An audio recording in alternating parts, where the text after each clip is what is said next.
All right, it's super early, but look at this. Look at that. That is incredible. My word. It's hard not to admire the glory in that, you know what I mean? Stunning. Wow, beautiful. What a way to start the day. Oh.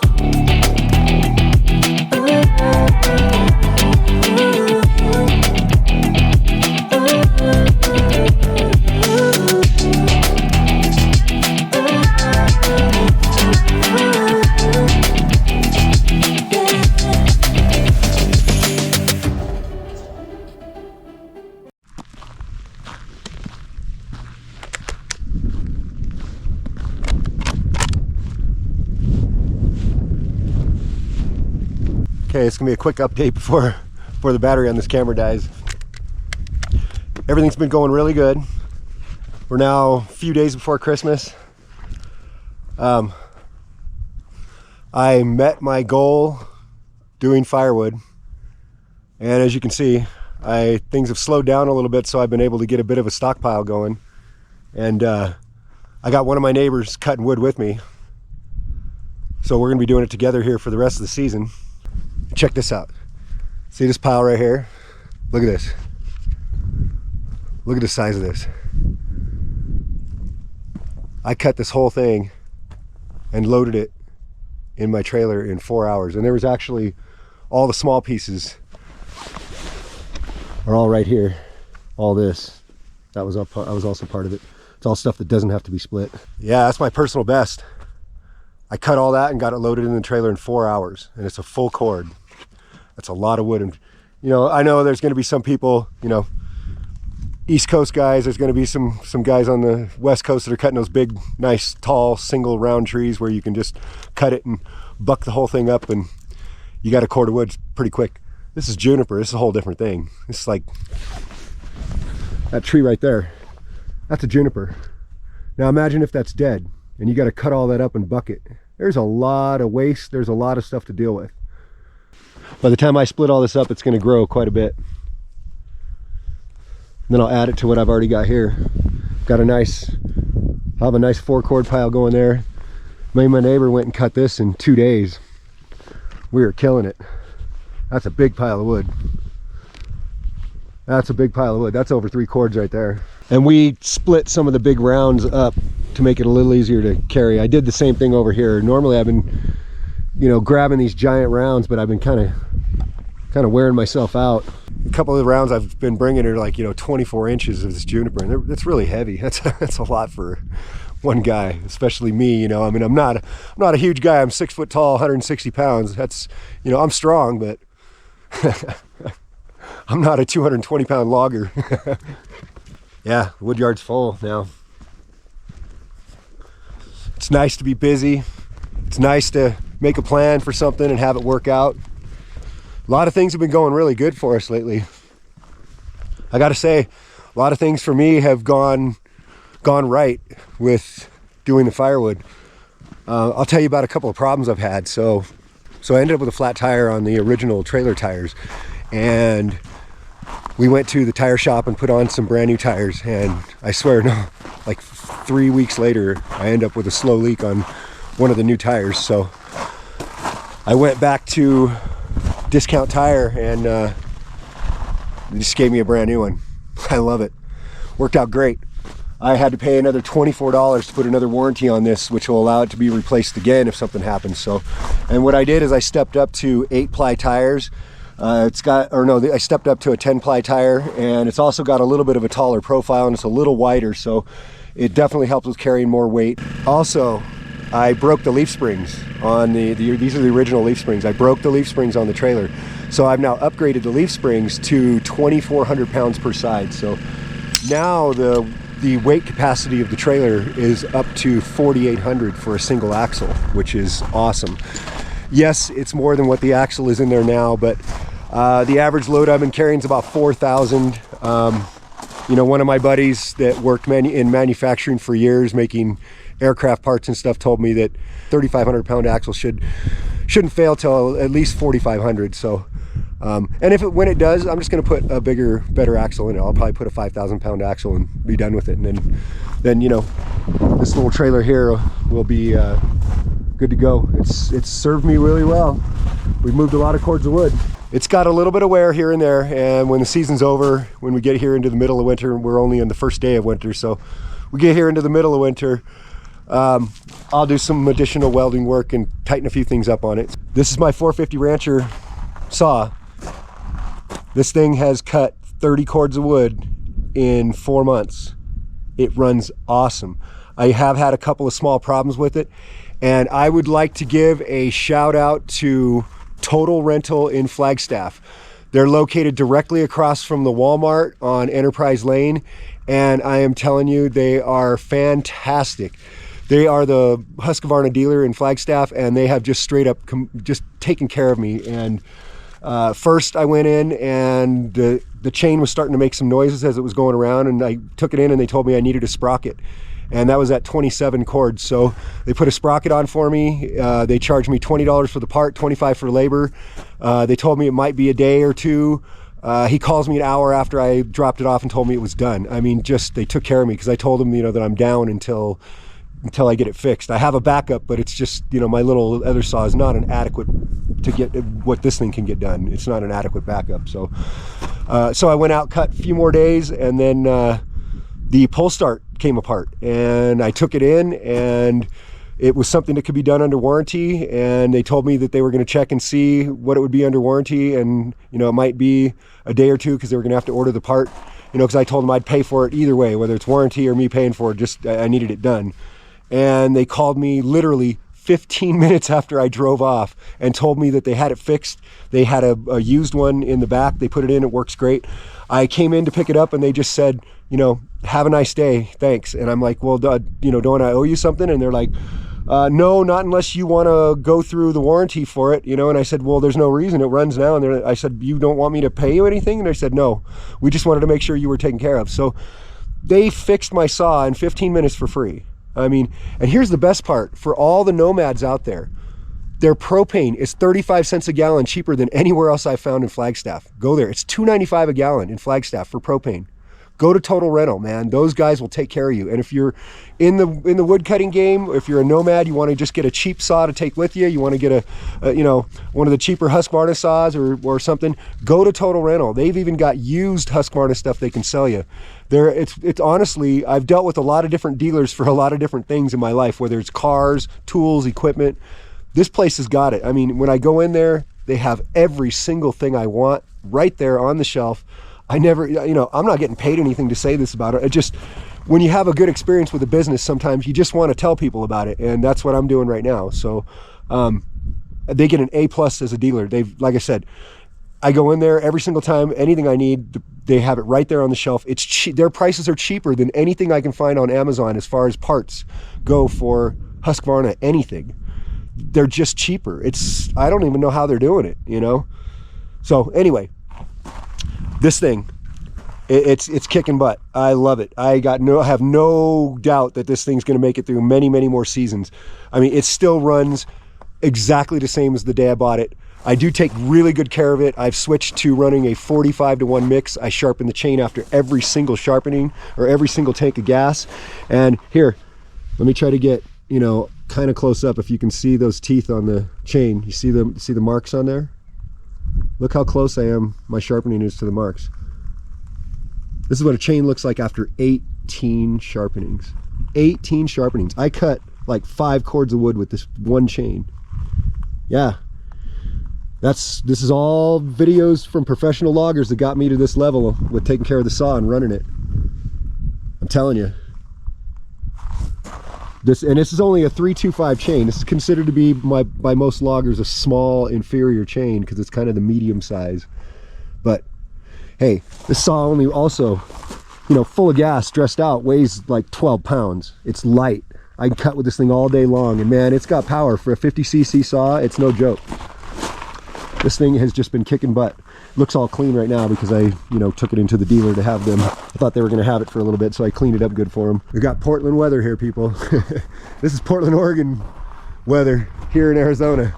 Just socked in, light rain coming down pretty much all day. It's cold. You know, it's in the mid 30s with rain coming down. That's Portland right there all day long. That's Portland throughout the whole winter. Scout here, she's been doing really well. She's been going with me everywhere. I haven't had a chance to walk her quite as much, so she's actually starting to get a little bit out of shape. She, you know, I used to walk her 3 miles a day. I just, with how much I've been cutting and doing stuff, I just haven't, you know, I'm doing the best I can, but I'm only one guy that's almost 53 years old. And I'm definitely letting the facial hair grow in more because it definitely helps keep me warmer when I'm out there cutting. The other morning I went out, fired up the saw, and I started my first cuts. It was 17 degrees, you know. Everything works differently at that temperature. You know, your bar oil is real thick. In fact, my neighbor's telling me I need to be running like real thin motor oil when it's at that temp. So that's what's been going on. I've really been enjoying doing the firewood. It's been, you know, honestly, it's super hard work, but it's one of the best jobs I've had. And, you know, I actually look forward to going out and doing the cutting. That's my favorite part. It's the most exhausting, but it's my favorite part. I'm kind of a geek. I love running, you know, anything with an engine, and running the chainsaw. It's like having a little dirt bike with a chain, you know, a cutting chain on it in your hand.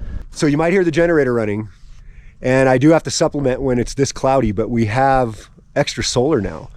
My neighbor lent me these panels for the winter until he comes back in the spring. So I have an extra 1,000 watts. So we have 2,640 watts of solar now. Now, I'll tell you that on a cloudy day like this, okay, my 2,000 watt arrays only bring in about 500 watts. At this time of year, and with the clouds like this on a cloudy day, that was the best I saw today, was 500 watts.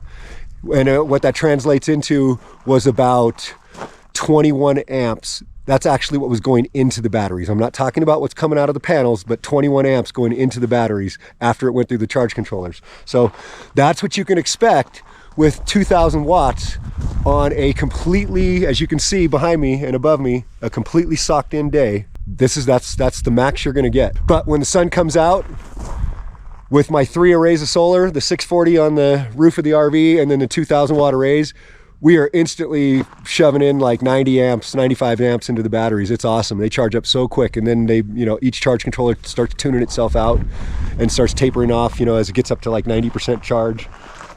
It's awesome. And with the 500 amp hour bank of lithium batteries, you know, if you think about it, if you put a 20 amp charge on one 100 amp hour battery, okay, and it's dead, it takes 5 hours to charge it full. If you only put 10 amps on it, it takes 10 hours to get it charged full, okay? So with a 500 amp hour bank of batteries, okay, I have to put 50 amps in just to feed 10 amps to each battery, okay? So if my batteries are half dead and I only put in 50 amps, it's still gonna take 5 hours to get them fully charged, right? So I have to put in 100 amps to put in 20 amps per battery. Does that make sense? Because some of you might say, oh my gosh, 100 amps, that's way too much to put into your batteries. Well, it depends on the size of your battery bank. And the fact that I have bus bars, the batteries can all share their power completely. So I don't have any issues. But I will tell you, we have had one problem, and I'm going to say something very negative about a company right now. Our Victron Multiplus, at 2¼ years old, has taken a shit. The charger part of it has stopped working, which means it's burned up. That's typical of inverters when they're, because this is a charger inverter, okay, or an inverter charger, or also they call it a pass-through, because 100% of the 110 power of the RV has to go through this unit, okay? So now it only inverts. And because it's a Victron and it's got this weird crap in it, it will not let the electricity pass through from the generator. So even if I'm plugged in to my generator, no power from the generator will ever come through into the RV now, because it's stopped by some kind of an electronic gate that's in this thing. And it's been that way the whole time we've owned this. But normally, because it works, the charger part still works, it still lets the electricity through, and the generator works fine, right?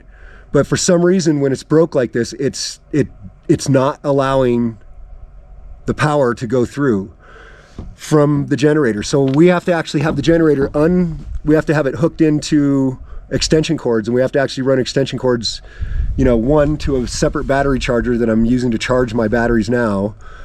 I have an actual small lithium battery charger, and it's charging right now, and we have to run a couple of extension cords inside the RV if we want to run some big ticket items off of the generator, you know, like a convected oven or the dryer or something, when it's cloudy like this, when, you know, because otherwise we'll just kill our batteries. Yeah, I'm not happy about this. My old Xantrax, when it broke, the charger stopped working, but it still let the electricity pass through from the generator. That's how they're supposed to work. That's why it's called a pass-through. But Victron, they've got some kind of, you know, their fancy circuitry built in. I mean, the whole reason why we bought this was to buy the best on the market. And it's been the worst. I've had all kinds of problems with this thing since we've put it in. You know, there's times where in the summer we tried to fire up the big air conditioner and we're putting a heavy load on the generator, and this thing tries to get involved in it, and you have to turn it on charger only and take the inverter out of the equation altogether, or else the inverter gets involved and causes the generator to cut out, or, you know, and it's just, my Xantrax never did that. The Xantrax just worked the way it's supposed to. It let the power through when you want, and it would also invert when you turned it on. If you turned it on, it would invert, and you either turned on the charger part or not, and it would automatically charge if a generator was on. But if you had even the whole entire unit turned off, the generator power would come through. Now this thing, even when it was working, if you turn this inverter completely to the off position, no generator power will come through. No, that's not right. You know, if they're building this now, I could see the reason why it's doing that is if it was built into a whole house, into a large power system, off-grid power system in a house. But they know they're selling most of these to off-gridders that are doing small stuff or small things in RVs, especially a 12-volt model.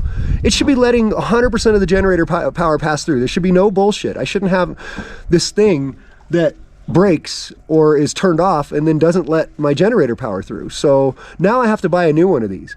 And I'm telling you, I'm not buying Victron again. I will not buy a Victron charge controller. Honestly, I've bought 2 of these Chinese charge controllers. They're much larger. The heat sink on them is much larger. There's much more area to dissipate the heat when you reach a full charge and your charge controller backs itself out.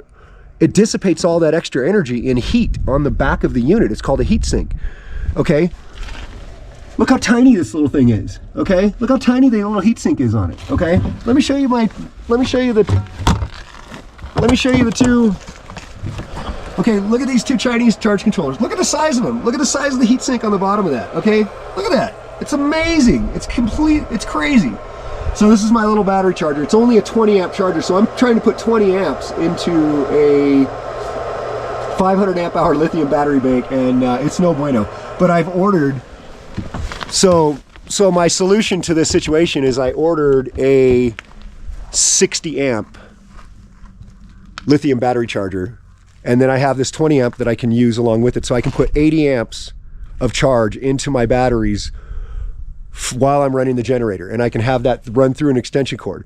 And I'm gonna just use this piece of crap Victron inverter until the inverter part quits working, or at least I'm gonna try to get a little more money out of this piece of crap. I mean, it was $1,400, and 2.5 years later it's already gone shit. I mean, what, they say it's supposed to last for, you know, 20, 30 years, whatever. It has been provided tons of ventilation. I've got a whole ventilation thing going on in there for it. That's never been an issue. It's never overheated. It's never turned itself off. I don't get it. It's just a piece of shit, honestly. I got to just say it for what it is. You know, when a product's a piece of shit, it's a piece of shit. So my plan is I'm going to put on this other battery charger for now to get us through the rest of the winter. And then I'm going to buy a different brand. I've been looking at a couple different ones. There's one made by Renogy that's actually only like $600, but I'm going to wait and see what kind of reviews it has. Yeah, Victron. Oh. You know, I'm in now with all of the Victron stuff I bought. You know, I'm in $2,500 for stuff I could have got for about $500. If I bought some of this Chinese stuff, you know. That Victron charge controller, that little tiny one, $400. You know how much those Chinese charge controllers are? $200 each. I'm not doing it again. I'm not doing it. If you put breakers on all your stuff, it really doesn't matter, right? The Chinese stuff's just as safe as the Victron, you know? But honestly, I just keep seeing the Victron stuff breaking and burning up. I've known lots of people that have had their Victron stuff burn up. I don't see it being worth the money. I just don't. All right, that's it. My rant is over. So that's pretty much the update of where we're at on everything. Sue's doing really well. She's been really kicking butt this month with work, and we're looking forward to Christmas. We're not really going anywhere and doing anything because we both have work to do, you know, the day after and everything. So we're just probably going to get together with some friends and go try and find a restaurant that's open because none of us want to cook. Been spending a lot more time outside on at my fire pit, burning the fire. You know, I now have tons of my own, tons of firewood. So, and Scout, she loves to sit in this chair right next to the fire. I mean, she's become obsessed with it. In fact, I think she likes to sit in this chair because she could kind of watch over the whole property from this one spot, you know, and that's her thing. So all she wants to do, all this girl ever wants to do now is hunt or go with me or guard. She's a true working dog. She wants to work every single day. And then when she's done working, she wants to be your buddy. But she's not happy if she's not working. If you have a working dog, work them. It makes them happy. That's what they're bred to do. All right, well, I hope everything's going really good for everybody out there. Hello to all of my family that's watching and all of our friends that are watching. I miss all of you, and I hope you're all gonna have a Merry Christmas and go do something fun. You know, for us, this is having a lot of work to do in the wintertime has been great. It's been a way to keep busy, and I mean, honestly, winter's just started, so we're in for, you know, our usual winter roller coaster. All of our snow, you know, you may say, hey, doesn't seem like you had very much snow or anything this year. Well, we haven't yet, but all of the snow in northern Arizona comes usually in February and March, and we get some in January, so that's all still to come. Trust me, there's going to be plenty of snowstorms. I'm going to have plenty of videos of that coming up, plenty of videos of Scout playing in the snow. I would like to see it stay away for a little longer because obviously the longer the snow and rain stay away, the more wood I can go get, and me and my neighbor can go get. So and we got a couple of interesting plans in the works for some of that coming up too. So yeah, I'll keep you all tuned in, and like I said, I hope everybody's doing well. Go do something fun. You know, this is the time of year where, you know, get out if you can. If you can't, you know, do whatever it is that you enjoy. All right, we'll see ya. Stay tuned for our Christmas video coming up next. GoPro, stop recording.